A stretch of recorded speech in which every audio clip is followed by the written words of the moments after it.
ఇప్పుడు ఎప్పుడు ఎలా ఆదుకున్నది తెలవని చదువు. ఓకే మంత్రి గారు ఇంకోటి కొత్త మాట్లాడండి మాట్లాడదాం. మీరు అయిపోయిందా మీది?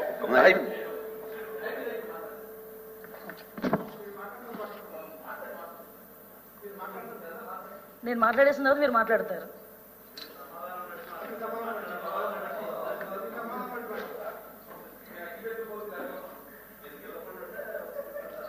ఎవరు గెలరు అధ్యక్ష. అబద్ధాలు మాట్లాడితే సాక్షి పేపర్లు వేస్తూ ఉంటే ఎవరైనా ఐదోడు మాట్లాడతారు.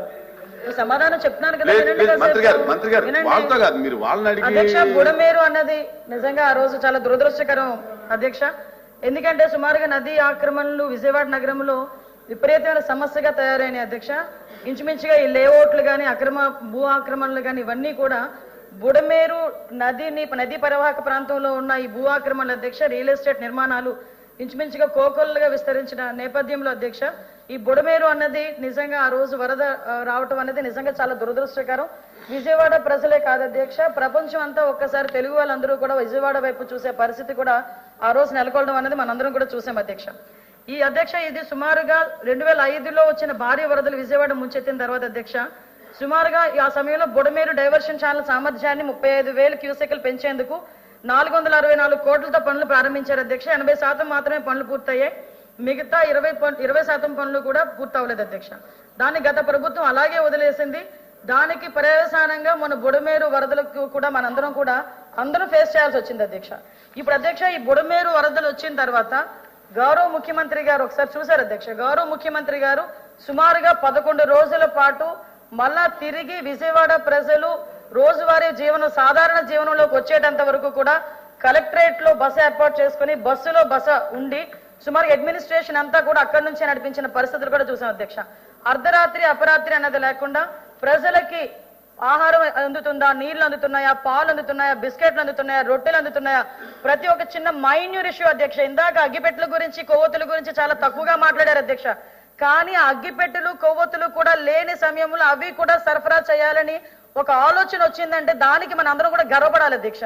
ఈ రోజు కరెంటు పోయి నీళ్ల లోతులు నిలువెత్తు నీళ్లలోని ఇల్లులన్నీ మునిగిపోయి ఉంటే కనీసం ఆ సమయంలో నేనున్నాను అధ్యక్ష. ఆ రోజు నేను ప్రత్యక్ష సాక్షిని.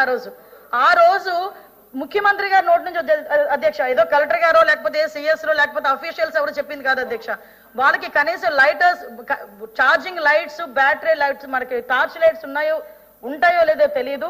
కనీసం వాళ్ళకి అగ్గిపెట్లు కొవ్వొత్తులు కూడా అందించాలి అని చెప్పి ఇమీడియట్ గా అక్కడి నుంచి సరఫరా చేసిన పరిస్థితి నుంచి అధ్యక్ష. అక్కడి నుంచి అధ్యక్ష సుమారుగా ఆహార పొట్లాలు ఎలా పంపిణీ చేశాము, మిగతా ప్రాంతాల నుంచి ఎలా వచ్చిందో అవన్నీ కూడా మనందరం కూడా చూసుకున్నాం అధ్యక్ష. చాలా క్లియర్ గా ఏ దగ్గర నుంచి ఎంతెంత వచ్చింది అన్నది, ఏ నెలలో ఎంతెంత వచ్చింది అన్నది చాలా క్లియర్ గా చెప్పాం అధ్యక్ష.